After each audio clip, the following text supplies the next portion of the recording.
In the last video for yogurt making, that was step 1, I described the ingredients and the first part of the process. I think I mentioned that actually you'd have 6 containers, but no, you should have 5 because you will have 1 jar of the base mix of Rooterai, 1 jar of the base mix for Longum, and 1 jar for the base mix of Plantarum.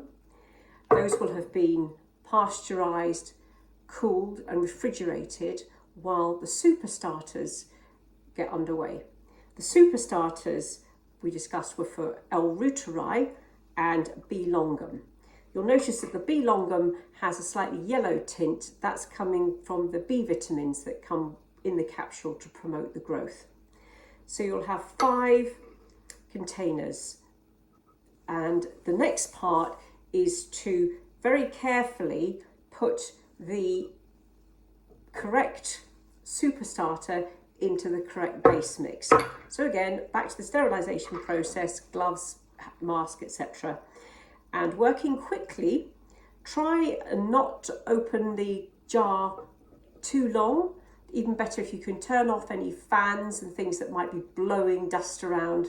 Just remove that, anything that's going to drop bits in, sleeves and things, dust, etc.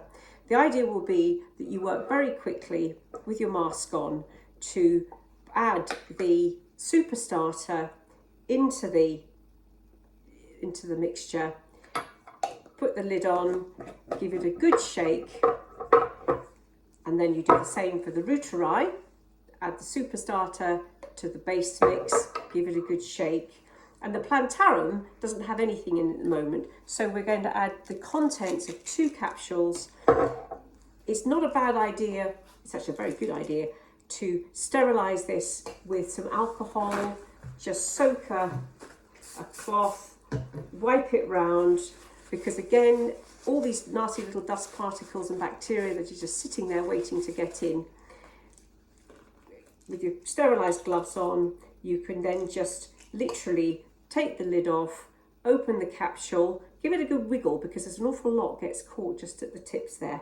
But without touching the contents of the powdery contents, you can drop 2 capsules worth into the Plantarum, lid on, give it a good shake, and it's now ready for the incubation process. So those will now go into the sieve, the yogurt maker.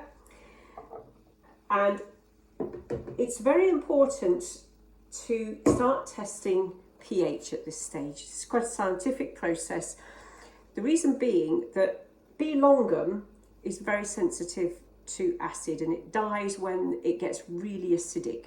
So we're going to stop that going too acidic. It keeps making its own acid and other bacteria in there will do the same.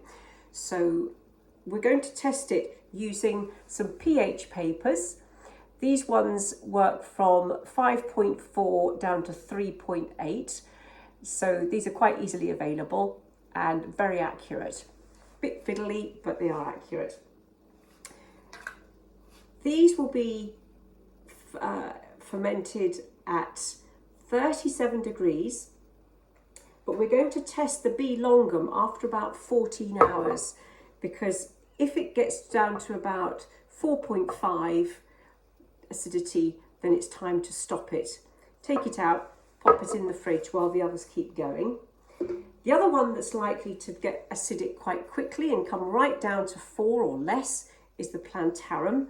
That's because we're using capsules with a very high count. These are 10 billion in each capsule. I recommend using 2 capsules to really give us a good blast and outcompete any other invading bacteria.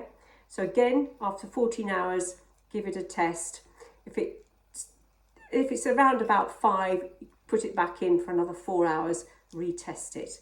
So that too, when that gets down to 4 or below, that can come out. But the Rooterai is going to need to stay in an awful lot longer. Eventually, it'll be time to test the Rooterai.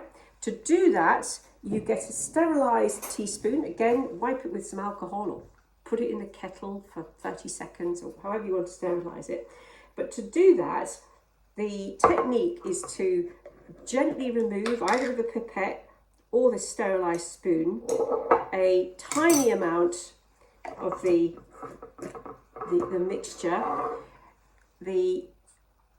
tear off a tiny piece of the pH paper and dab it into the spoon of mixture here. And we can see here that if we hold it up to the thing here, we can see that this is the coconut milk. This is plain coconut milk. I haven't added anything to it yet. It's already slightly acidic, but we would be expecting it to get down into the green zone.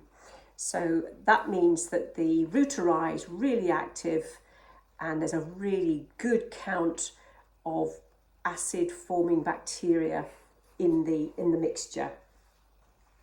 So that's why it could take 32 hours even to get up to that point. Once it is, then it's time to take it out of the tank, let it cool, and it can be refrigerated. Then it's ready for the next stage.